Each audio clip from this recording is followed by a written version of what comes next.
Je vous conduirai par toute la terre. Il fait pétant, il fait pétant, il fait la terre, dit ténèbres. Artenant quoi que, ni quoi, ni pète ni te ni pète ni tena, ni pète ni tena, ni pète, appartenant de l'utilité du Dieu.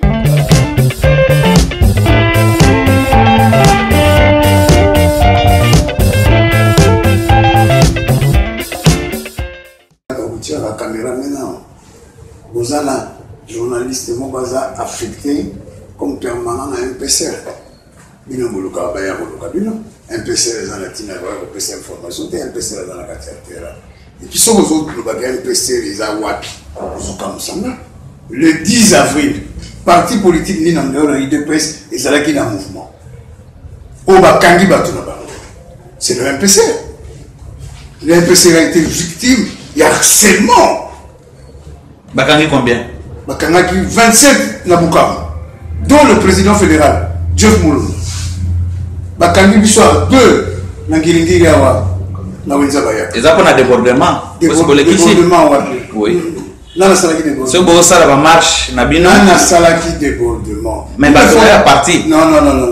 Il ne faut pas croire que les militants, les membres, les Congolais, les Congolais, au banana la biso bazala musala la mutuna bango qui veut classer tout ça le quoi la PPRDT ba kamata balati ba policier en civil ba militaire en civil mais ça n'a pas na Kinshasa parce que le bit na est ne ba kanga Kinshasa ba otu ko sala ba na lobi na yo 4 on les a na marche convoquée par Félix Tshisekedi nazo lobi la yo oui bureau politique a MPC de Salamakeo à 2 reprises.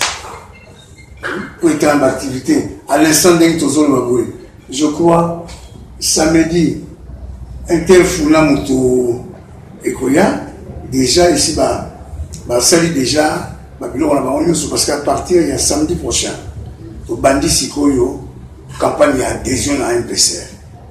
Pendant 15 jours, vous avez la quinzaine spéciale parce que mais parti politique a la catégorie qu'il faut dans un moment de campagne parce que parti politique ils portent na bango le but dans la campagne il y a adhésion campagne il y a une nouvelle adhésion mais année 2017 mais parti ils allaient organiser ils allaient chaque jour ne pas travailler pour s'adhérer mais tous les jours les gens adhèrent aussi quand ils ont lancé officiellement la grande masse le MPCR parmi les rares partis au Libyen où ils ont un fonctionnement bon dernière rencontre na base à la Guinée. C'était sur quel sujet? En tant que président national. Sur quel sujet? Sur quel sujet? Mais ce sont sur les sujets d'actualité de tout ce que M. Kabila est en train de faire dans ce pays. Est-ce que vous, en tant que journaliste, au cours de l'information, on a la besoin d'information. Puisque ils ont la communiquer, ils ont la télévision, ils ont l'internet, ils ont la tweet, ils sont communiquer. Non, en tant que président national, le parti va convoquer tes parti pour le Belaka, mais c'est Kabila. Non. Mais Zali n'a pas sujet. Nous parlons sur les actualités du pays. Voilà. De l'heure. Oui. Et puis pour préparer les élections, en ce qui concerne les élections locales, communales, municipales, provinciales, législatives et présidentielles.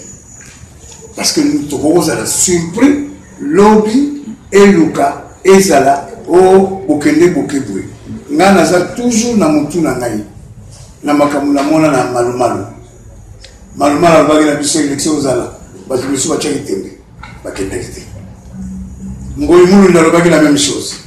Batu biso ba kendekite. Yango wana tozali toza prêt no etanga mi rencontre. Oui, mais etanga mi rencontre ba base na ba fédération, la section tout ça la na biso. Le meeting, si vous avez affilié la PPRD, on a pas pêché au meeting au salle. Non, mais MPCR. Oui. Non, on a un MPCR. Lundi, la ville de Boma a été paralysée. Dans le monde, il y a Adrien Pouba. Mais na nyonso na Jean-Claude Vemba azali ko gagner nini? Bozali ko tinga na ville morte totambola na balabala ezali pona objectif ezali nini ko faire souffrir petit pour peuple o bazali ko luka moya ko lia. La constitution dit botinga makamana bino petit peu bazo alia. Oyoti peuple zo ko fa na aspirine ya 500 francs. Yo za wapi? Peuple ko fa na antibiotique ya 1000 francs. Likamyo ba peuple zo souffrir na mwana. Il faut botika makamboyi. Mais il y a moins de population à Tindabé na parlement. Justement pour la ville morte. Mais non, population, ça n'a rien à voir entre la parlement, pour la voix, pour l'enquête, pour la commission de l'Ogapo. Là, le résultat politique, il y a des camps. Il faut faire attention. Botika makambo finga congolais au peuple souffrant, arrêtez cela. Olinga na memo kaka na balabala ko kasa mutu ya dia. Toto la bato boni to komona bato koya pona bazangi sukali pona balia. Mais c'est quoi bino bozaliwa? Bino bozaliwa. Mais tant que ça la ngoyo za la. Non, bosala kanini il faut que la population bosala kanini population na nde bazali ko funda bino ke batindi bino na parlement pour que bolo bela bango. Na pesa exemple lelo. Lelo ndenge tozali ko baboye bakangi ba vivre frais ya mabe na Congo central. Jean-Claude Vemba lobinini. Bakangi amona mabe o c'est ça zo sala sum sala na été abandonné. Jean-Claude Vemba a monanité et lo kaliboso yami balende que tozali ko na opération information en tant que journaliste. Jeunesse ya Congo central à peu près 80% au bazana misala tendenge tozali baboye bazo s'organiser pour passer la marche pour ne réclamer. Mais Jean-Claude Vemba o ba pesa ne sont pas informés mais qui est le seul leader de la OCC pour le temps, produit à vanille. Mais finalement, Israël n'a posé aux questions. On mettant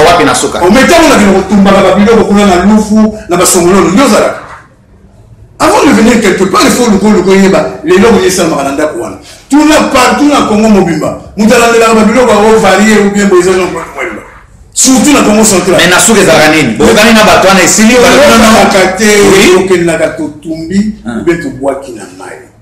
il faut pas dire que ba magistrat boli ba longola bango la bambanzango wana pona ngai pour ba limbaza la conclusion la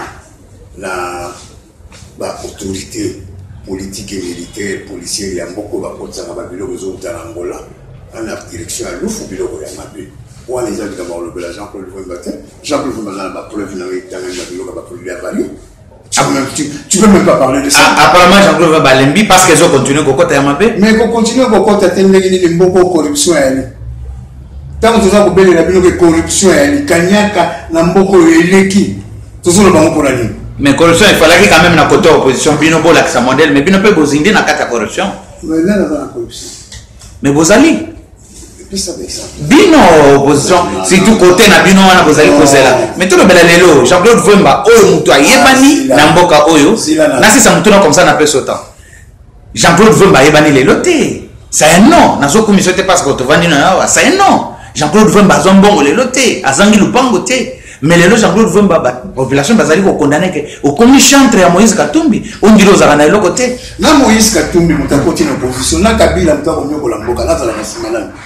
Je vous assure que Moïse Katumbi a côté dans l'opposition. Mais il a posé une question si cool. Depuis 2012, Moïse travaille avec l'opposition.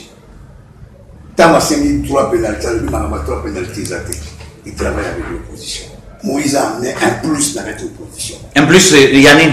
Mais ils ont déjà la plateforme, la alternance pour la République. Quand Sambongo pour la ville morte, Batouba ne misalate. Kopé Sambongo pour que Mbongo oyo bino bolobaka Moïse a kopé ça na éviter Kabila na Moïse na leki na Mbongo.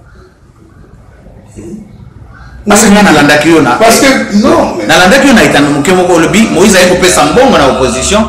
C'est la politique c'est fait avec de l'argent. Sans argent on ne fait pas de la politique. J'étais en train de répondre. Oui. La bataille basa ko lobaki rassemblement Moïse a ko sala mo opéra. Moïse a ko somba ya mo. Alors il a pas non. À la base de la cellule parce que Bandeko a pu se retrouver la majorité. Oh, bah, Tikaki, ça là, la majorité. Et ça, pas facile. Bah, il y a l'expérience et puis il y a des moyens. J'ai dit, tout le temps, on a besoin de $2000 pour la fiscale pour la petite. Ben, personne. est-ce que alors bolongo la makambo Moïse azopesa mbongo Moïse mbongo ni nango Moïse akopesa oyo pona ville morte sala na Congo mobimba la évité hein le bien wa Jean-Claude Vemba batelmelaka Moïse na Assemblée nationale balobi ba minera katanga photo mona ndenge zali kokende lelo bande kwa majorité balobi ke Moïse apia mboka oyo na ba minera na babilo bino siko bosa affilié na ye gêné banda Moïse abimaki gouverneur ti Moïse alongo na gouverneur na Katanga il a toujours été plébiscité meilleur gouverneur y compris yo bossa la montée non Zako Yamba Batou Bazako Lobelayo qui était le meilleur gouverneur oui il y a même Kamere même à Singaki na ba gouverneur na ba ministre na ba nyonso ba ki me kotale loko Moïse Katumbi azosala na Katanga bazo ba cour wana pe bosali tout le monde ça sérieux quand même ba mende lelo ba koma koloba o bien boy chaque année pendant 8 ans le meilleur gouverneur de Congo Zalaki Moïse Katumbi personne ne disait non ah ya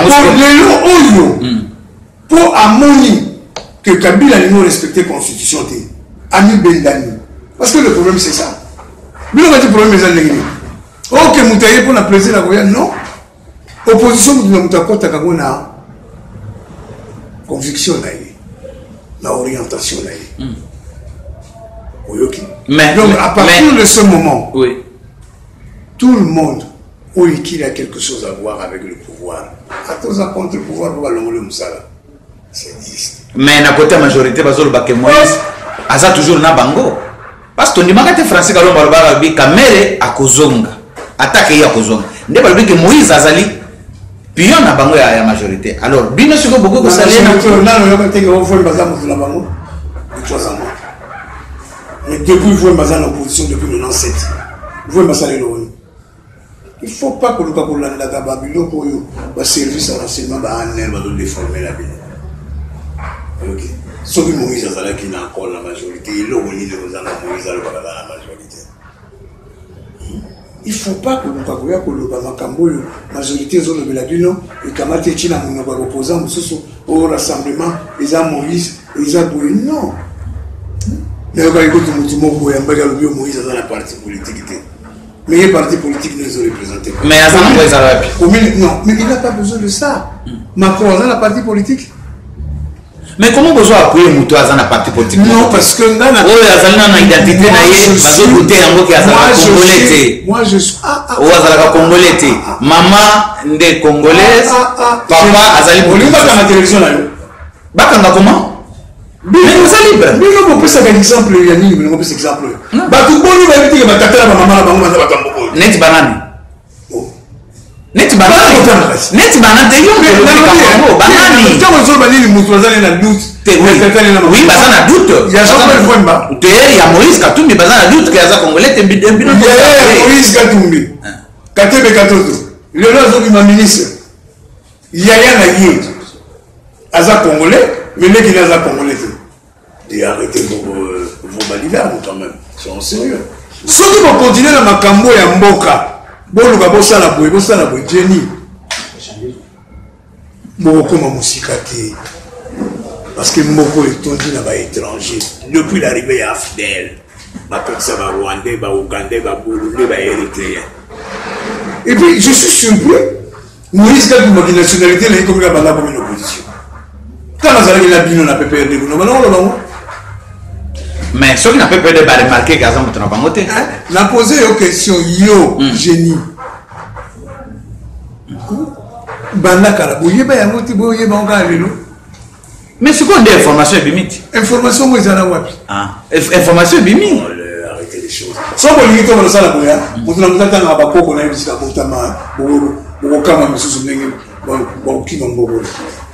question, je ne voudrais pas revenir sur question il y a niveau il y a ba dirigeant Nandenge Bozali na elle Nabino elle c'est le rassemblement.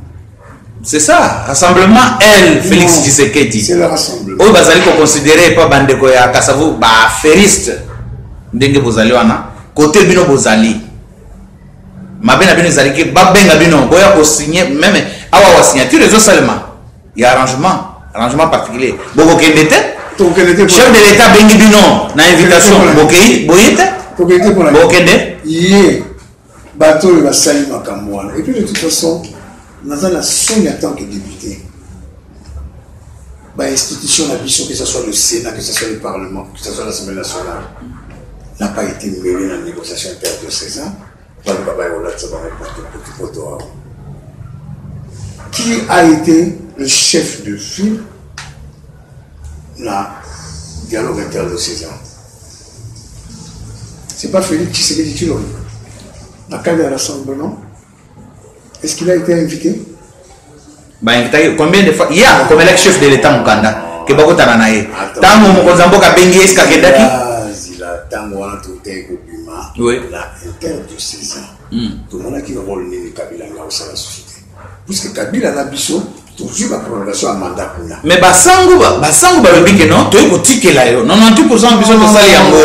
Vous allez sur besoin que yo en tant que garant de la nation aussi ça m'a campé. Oui. Le problème c'est pas ça. Le problème c'est bloqué à travers deux problèmes. Il y a le Premier ministre, là il y a le président du Conseil national de suivi. L'article prescrit à accord, il y a le 31 décembre 2016. Stipule très bien. Le Premier ministre viendra du rassemblement. Le président du Conseil national de suivi viendra du rassemblement. Ça n'avait jamais dit les premiers ministres avec S à la fin. Et Brian Chibala où tu vas? Mais, Génie, c'est le président du rassemblement qui envoie le nom du Premier ministre. Le président du rassemblement, oui. C'est Félix Antoine Tshisekedi. Non, tango, avant Mbuta Tshisekedi a Koufa. Mais l'inspiration est salami. Oui, mais pourquoi? Parce que poste on est à la Ramoko.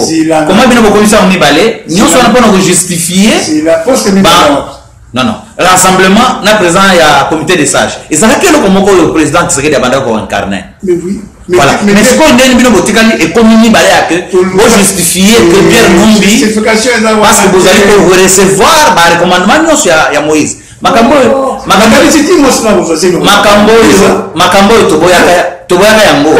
Nalobi, avant il y a le renseignement. Renseigne-toi bien. Renseigne-toi bien. Renseigne-toi bien. Félix Tshisekedi a été plébiscité président et à l'Assembllement. Bateau, M. Bazana Ngambo, qu'on a monté qui m'a gardé la réalité. Ce qui est le Kokoma Makambo, et Okoma Makambo, il y a Boyi. C'est tout simplement parce que les gens n'ont pas accepté présence de Pierre Lumbi en tant que président du comité des sages. Moi, j'ai été avec Olengan Koyi, les Ingete, tout ce monde-là, dans le cadre de la dynamique. On a commencé à combattre Pierre Lumbi tant que la dynamique. Le jour où le lendemain, Tozolinga, Topima, Tolobake, Tozon dans la carte à rassemblement pour combattre Pierre Lumbi de l'intérieur, Tomoni Batoubaye, Anera Kontina Kati, Tingakati Komiko Semene na Yango. Les Romandimier, Montazaki na Aner, ou la banda Kotinde la Bino Baner, parce que Bino Bokiria, Nanazana ba image à Moko na Bino, dès que vous en alimentez. Au Balobi, Pierre Lumbi Montagabakou, Beni Agabila. Jean-Claude Voma ne cite jamais le nom. Oui, na lobby, hein? Non. Na lobby yote. Toke ne musite. Na lobby yote. Oui. Soko zona bananga banangai. Oui, tangani batu mususu kolela ngama. Mais yo zaki na doute na ye lobby parce que azali conseiller spécial à chef de l'État. Mais na lobby, mutu nyonso toza na service de sécurité, na zaka isabana. Ah donc, yo boza. Donc le long du mié. Yo boza batu na bino. Bino batu boni boza na bango na service de sécurité à maréchal. Boni, oyo bino boza na bango pour la majorité. Ma grand patron de service. Oh, il y dans la vie, si quelqu'un fait un pas contraire, il faut l'accepter tel qu'il est. À partir de Yawana, Jean-Claude Vouemba Bendani, quand j'ai compris que, et là, quand vous allez il y a dynamique pour combattre la valeur de la carte à rassemblement, et comme il y a quand Moutouboya comme président ou Moutouboye, moi je ne me mêle pas de ce cas. Est-ce que vous avez dit que bande ko yakasavu ku bituma na bango ezali que Félix akokaki jamais conduit que bato bazaki na pouvoir Pierre Numbi bazonga baya couper ce poste pour diriger l'opposition comme comité des sages. C'est ça Bitumba na bango. Même bato wana tant bazonga nous mbongo ba Pierre Numbi pour la manifestation banani wana yo le bidas mataka sa vous. Oui, je te réponds. Oui. Tant bazonga nous mbongo ozana preuve ko tanga élection kombo je na bino atama ko ba tuté ko tanga kombo te ozana preuve que bazwa kimbongo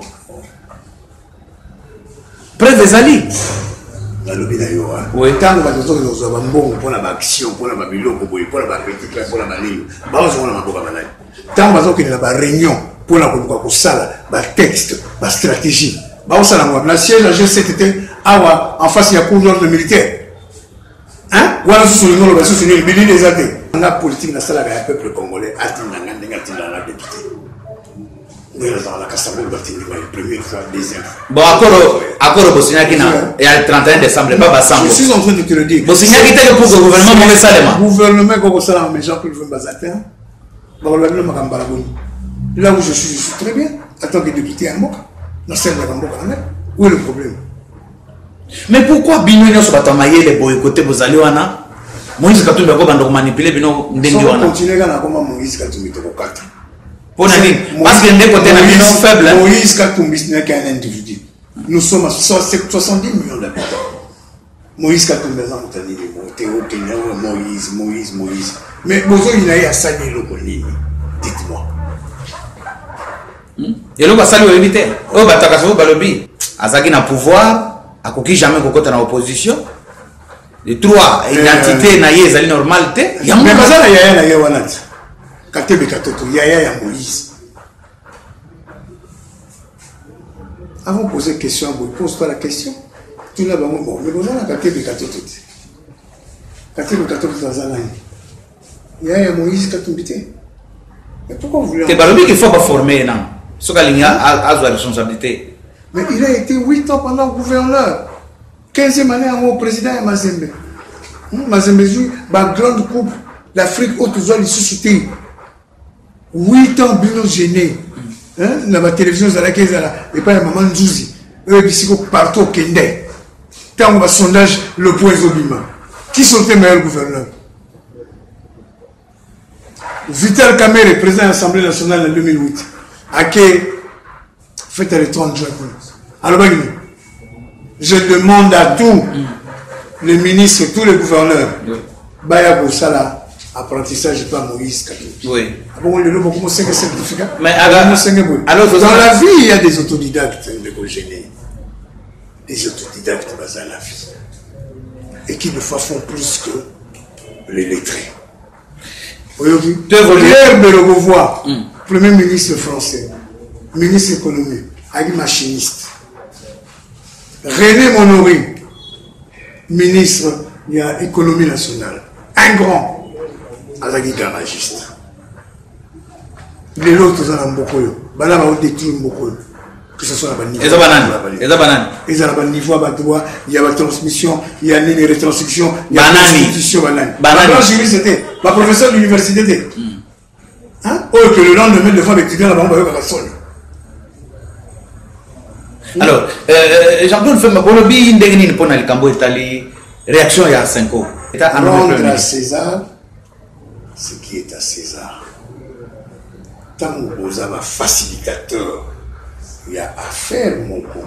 Si vous allez aller jusqu'au bout. C'est quoi, Vanaginaye?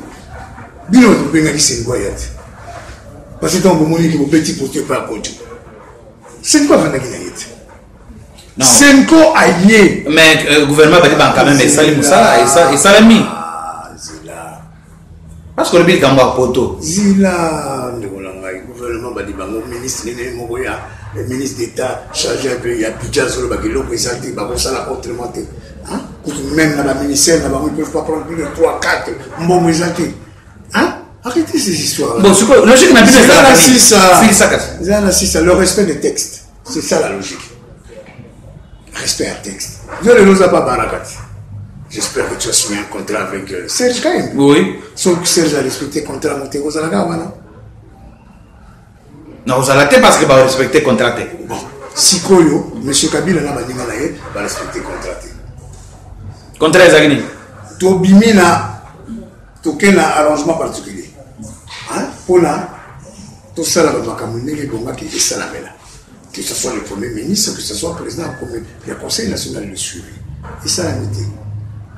Basango Baye, Balobique, Oyo Tikani, bon continuer à mobiliser les politiciens, sont aussi ça, mais dans la forme. Et donc l'équipe, la forme générée, Zati. Et là, ils mais là, on est l'invitation à chef de l'État. Chef de l'État a ligné à Bandela dialogue. Jean-Claude Vomba, pas bien en ayaot. N'a qu'une, pas besoin de consultation. Bon, on dit la bataille de Senko, bon, on dit la bataille de Senko. Pour la bataille simple, il y a pour ça la bossalité. Bonjour, nous avons et oui, pourquoi pas bien sûr? Il fallait qu'on kende quand même. Si la génie, la kende la kende la théorie. Valentin Mobaka kende kuna, tout le monde a qui est. Moko na bino. Mais ma belle isa wapi. Mais les lois proposent dans l'opposition nous que nous la majorité. Ma belle isa wapi. Il y a que lui azana na bino. Il y a que lui azana. Habité. Na la zamu ta IDPST. Souvent na ka IDPST azali. Moi, les hommes dans le rassemblement, on a sauté. Mais, non, c'est ça. Senko Atiki. Senko Aye, Baye qu'on nommé Premier ministre. Senko Aye, on nommé la bilan. Premier ministre, voilà, on nommé dans quel texte? Parce que c'est le président de l'assemblement, Félix Antoine Tshisekedi, qui devait envoyer le nom du Premier ministre et le nom du président du comité. Non, le président, il y a un rassemblement comme Bokabonaki, Joseph Olengankoyi, à Salaki liste Naye, Combo à Liboso, na liste ou à Tindaki, et Salaki à Félix Tshisekedi. Alors, pouvoir discrétionnaire au Balabé la Kawana Yanan. Mais non, c'est ça, pouvoir discrétionnaire au Balabé la chef de l'État. Parce que, moi, le texte est le bindé, mais chef de l'État, c'est un trois noms. Alors, parmi bidons. Il y a chef de l'État, mais c'est un trois noms. Oui, non. Il fallait qu'il y ait un Achala, intérim. Vous voyez bien voter. Président Sénat, vous fallait. Il y a moins de calcul, là, non? Non, ils ont calculé, c'est le texte, c'est la constitution. Il y a un de vos frères, Makambo, qui doit donner au pouvoir. Et ça, j'ai à moi, j'ai à moi, oui, génie. Oui. Mais ce que vous avez oui. Au prononcer non, il faut dire la vérité. Trois noms. Nous ne pouvons pas donner trois noms. On ne peut pas donner le luxe à M. Kabila à pour l'opposant au Yaïe pour la Salanine. C'était un seul nom. Le nom de Félix Antoine Tshisekedi. C'est-à-dire que vous imposez un chef de l'État? On n'impose pas. Alors? C'est le texte qui est sorti des assises. Les 3 noms, les 4 noms, les 5 noms, tant que vous êtes équipe à football. Moi j'avais conseillé à M. Kabila, le président Félix Antoine Tshisekedi, il appelle ça Mova, appelle ça Mendes, il appelle ça Nani. Le problème est d'arriver d'abord pour l'appeler à côté de l'Aïd. Et alors, on ne respecte pas ça. La Senko vient, elle dit Oyo Saliwana, ils ont dit tricherie, grande arnaque. On les a besoin pour bêta du Gogona Maï. Parce que l'autre est Senaki Salama et Outa, la Isika. Mais position à Senko, le rôle de M. Kabila, Azali spécialiste à dédoublement et à parti politique, et à plateforme. MCR, ARC, UNADEF, et. Donc, au niveau de chef de l'État, à Kotakati, dans le ministère intérieur, pour qu'il a doublé la partie. Loi Ezali qu'aucun parti peut avoir de enseignes. Il faut seulement rester en enseigne. Tanasi kwa parti boni za la katina biso la parlement. Ezali faut kabondage politique ya bino moko ko créer ka butumo. Est-ce que wana il faut ezo tala tout chef de l'État. Faut kabondage ouais nani. Il y a un parti politique ndenge le Pierre Numbi aza kotoyo. Lobi a changé à quel kotoyo. Na sans sona. Ce qui bureau politique na exiger qui découle. Mabe za wapi. Bureau politique bayo kali balobi monsieur Kabila Zolinga Mabiso a joué le 3e mandat à revisiter la Constitution. Oui. Balobi monsieur Kabila Pierre Lumbi l'a dit. Il faut respecter la Constitution. Aboui a salué, a démissionné. C'est un homme. Bon, Mboka quand même cause à la licoro à parce que Bino Bozalika Kandenge wana soki idéologie au bozaka na ngwana ya kuboya nyonso tout nde ya bino ndenge lobi ke ndenge Jean-Claude Vemba na vandi boye na ko lelo côté c'est-à-dire ozali na opposition pour na kokufa opposant ndenge na bino nazali na opposition pour na ozala na peuple congolais oyo yo gêné na ko memba la ville ya Kinshasa na ba commune ya musika tata na Kitambo wa total ngana nso na ville ya Kinshasa mais solution ko utapi mais solution ya botika la discours solution ko uta na bato ba koya pona basala musala et non bato ba koya pona basala corruption mais bino to vandi 5 ans na ministre Matata tout le lundi to ike au salama nous avons des milliards monsieur Matata a qui même pas 15 jours le nouveau premier ministre se plaint comme quoi que a coûté et l'homme monté la banque centrale n'est que soit réserve monétaire de la banque centrale est de 30 millions de dollars 2 jours sans compter la planche à billets au salaire. Mais bien l'autorité budgétaire à niveau Assemblée nationale elle vous voter budget alors si quoi musalani mbosala parce que population la zone c'est lui aussi koyo moi puisque la manon de l'okoma yango wana nous sommes autorité budgétaire premier ministre est en train de faire la distribution de l'économie budget ailleurs quand on a la biscuit on a biscuit que 250 millions de dollars il y a CNI la BTN a beaucoup de loin tout ça la balabala oh il y a beaucoup de kilos de pampers sur une les bêtes et comme il faut tout bola la balini bazongate pendant 5 ans muta zongate ya ko ba non mbongo to affecté qui na CNI to utiliser mon bon muta zongaza benga bango parce que vous avez na droit ya mais au début que tant ministre au début que ba dégaté puisque majorité peut ça ba bimisaka ba motion incidentielle ils sont 400 soit bimisi motion incidentielle pour ça c'est ce que les autres vont payer la élection de Baloizoya. Alors si ko bino paye bobo côté nyonso na niveau assemblée vous avez difficulté on a ya convaincre convaincre ba ministre pour contrôler bango ba bengi bino siko na encore bolobi ba respecter te alors to gender parce que premier ministre a sabimi déjà les lois bazali ko signer rangement particulier c'est-à-dire que le gouvernement est gouvernement on a ce que mission na élection beaucoup zala ou bien bazongo babanaki na 10 oui problème te bazoko comme na suka toke kasi babani na 10h babani na 10h balobi 15h toujours c'est la même qu'on va te go ba signer parce que ba préalable monsieur ça on a eu évité c'est ça le problème nous sommes on a bien les années échoué on le premier ministre a élite pour aller dans le gouvernement bon mutuna na ngana comme na suka so ba sali gouvernement kebimi ya organiser élection boza wa candidat nous la candidat pour la et puis nous boboy le bino non à mesure que boboy et le koyo premier ministre a boya la faiblesse et a tout accepté de monsieur Kabila mais vous êtes oui oui je vous en prie premier ministre Ozalawana aloka aya musala biloko bobele ibale élection avant le 31 décembre je n'ai vu nos tambola na Kinshasa ngala tambola na makolo na tambola na taxi bus na ba taxi na tambola ba quand le peuple congolais a non de risquer lobby comme on dit en français hier vous allez condamner président Kabila na majorité na yé que majorité va ça la réunion surtout ba ko zoka mot d'ordre même na niveau assemblée même na carte politique active mais les autres monde y a mon côté opposition et pas wapi limité ba réunion sur bozo sala soki Moïse Katumbi a décidé té et le ko tambola té mais génie je suis na yébité hein fixation boza na Moïse Katumbi vous croyez que là ndenge to vanda ka bongo Moïse Katumbi aya le bana batu boki de gauche te boki de droite te est-ce que le bana banane avec le bana banane président Félix Etienne Tshisekedi Nengazabo Moïse Katumbi a imposé quelque chose. Il faut aussi respecter les gens. Est-ce que vous avez un candidat Félix Tshisekedi pour la main, il doit être candidat.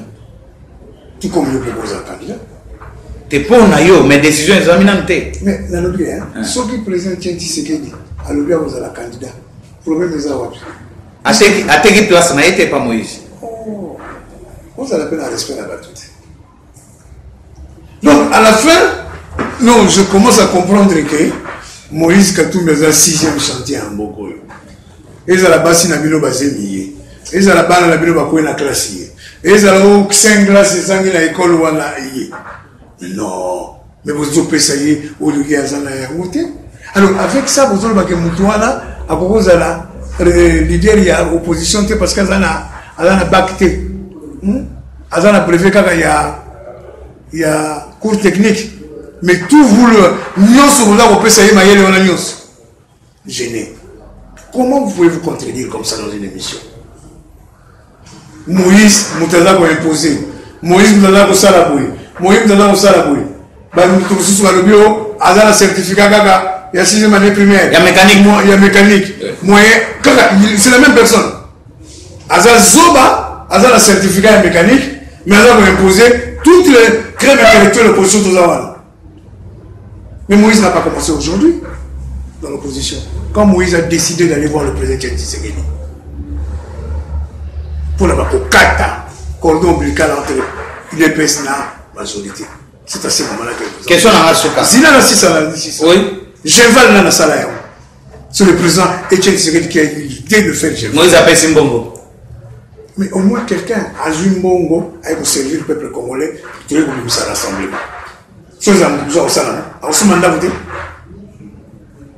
Donc bino nyonso crème nyonso na vous allez wana comme vous en avez un moyen botika Moïse moyen enfin la invité sur Moïse Mbongo ni nazana ngo oya koluka boko la famille nyonso Kinshasa tout na batu mususu baza wana na rassemblement. Mais balobi na ngana vérifier information balobi que atinde la cabino moi et là comme à la fin du mois pour na ba leader nyonso ba parti politique vous en rassemblement Félix Tshisekedi ngana yo kamote aux enveloppé nalobi na yo nanu na mona moté nanu na yo to ça c'est quoi émission soki Moïse Katumbi lelo a se ressaisir à lobby ngana lingi kimia population va se retrouver nazo n'est pas Joseph Kabila to vanda to solola na ye bino nyonso ko banana na Jacques Mfemba ko zarapi ogondi makolanda ye na kozala bisika okutana ye na kozala bisika okutana est question à conviction Jean-Claude Mfemba tambola pas baté donc au bois qui ça Moïse eza question que pour qui ça Moïse est en nzela wana oyaye ngape la continuer nzela oyanga ozomona ndenge ba utinda bino na ba service de sécurité ba ANR ba PPRD boya ba koloba loba na bango ba yoka ka Moïse mais tu vois ozobosa na musala to sala le bigi batindi biso mais gêné ba service obunga mais non mais même pour na respect musala na zo sala oyo na bambulo na zui oyo ba ke muto a utiliser nga na personne na zango alors muto a utiliser alors gêné siko bambulo biso na nango ya mikolo koleka yo bambiaka koleka yo donc muto a utiliser biso yo zo na Moïse atindela ka biso mbongo chaque mois Moïse atindela ka muto boye chaque mois muto atindela ka boye oh Moïse ko bisika vandi a décidé le rassemblement pour koma bato avec il y a vite à club pour koma vite à club bato orange non soyons sérieux génie yoso boya ko pona ko lani on dirait que on y est dans la question pour la Moïse Katumbi et monsieur nous va pour la Moïse Katumbi mais parce que vous allez focaliser quand on mais non on a focalisé binoté oh génie babenga boyo non andimite Moïse andiminante non beaucoup de président Kabila andiminante c'est quelqu'un qui n'est pas comme ça c'est un grand monsieur il faut le respecter il ne peut pas imposer quoi que ce soit à qui que ce soit Jean-Claude Mfemba c'est un homme libre. Sauf que la imposition il y a X, il y a Y, mais là on le belaye. Donc tout arrêté mais là on a s'appelé les archéologues que ceux qui élection est salémi na suka sanza oyo 2017 aux ala candidat na éviter na poste place nous sur la selon congrès au na parti na yo wana na s'appelle makas mais comme on reconnaît que peuple notre bal qui a la capacité d'organiser l'élection vous peut c'est qu'à chance. Vous voulez critiquer les choses dans la bataille. La lobby n'a la capacité à organiser l'élection. La lobby n'a en politique toute ambition est légitime tant que nous tenons la salité. Nuance. Ok, est-ce que vous avez un message à passer au peuple congolais? Message à plus au peuple congolais à Moko. Bateau de Ndimaki Baye à Balon, on a besoin de Boum. Parce que c'est besoin de Boum. Mais na kamo to solo lobi na makamba passeport te makamba kamo na musapte ba makamba ba vidéo bimité donc eloko yo ela ikaka oyo makamba zila makamba passeport zila ok Vous avez la parole, la paix sur parole. Gêné. Il y a des graves choses qui se passent dans ce pays. Mais il y a la corruption. Même maintenant, parce que le gouverneur de sous-sauté. Banzele Baby Awa, gouverneur bino ba député national. Or vous s'impliquer que ndenge bolo sala sur ma vignette. La sanité est comme belé. Ba député ñoo sont ngiré boko tama ibolo bela en sous-sauté. Il y a un moment biso peut moni tout dans les sous-sauté. Il ne faut pas confondre député national et député provincial. Mais vous allez na Kinshasa a mona mboka Jean-Claude Voema. Yo tika ka passe ba provincial parce que ça la koyi na yaka na Kinshasa pour la musala. Na Kasangulu. Na yaka na Kinshasa pour la musala, na vanda na Kasangulu. Et puis na bolobela yo. Vous êtes congolais? Ce n'est pas bolobela ngala. Mais parce que le bigo non italien comme aux ala Kasangulu, aux ala national. Les Congo salité tondi na Kinshasa. Salité tondi. Assemblée provinciale. C'est son rôle. Ce n'est pas l'Assemblée nationale. Il faut monter dans un texte, il y a séparation de pouvoir. Député national a compris sa gouverneur. C'est le député provincial qui a relandé la gouverneure. Mais vous êtes d'accord avec le gouverneur Kimbuta en tant que Congolais, Nandenge Salité Zaliboé, Moussala Zosala.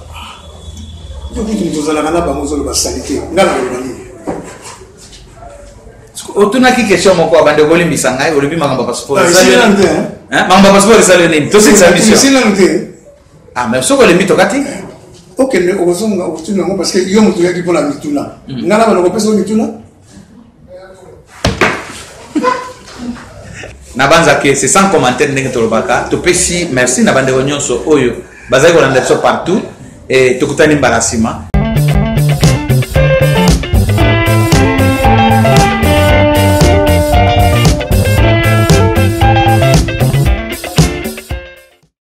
J'avoue Congolais, j'avoue Congolais, pas jeunesse, il fait pétant, il fait pétant, il fait non, il fait ni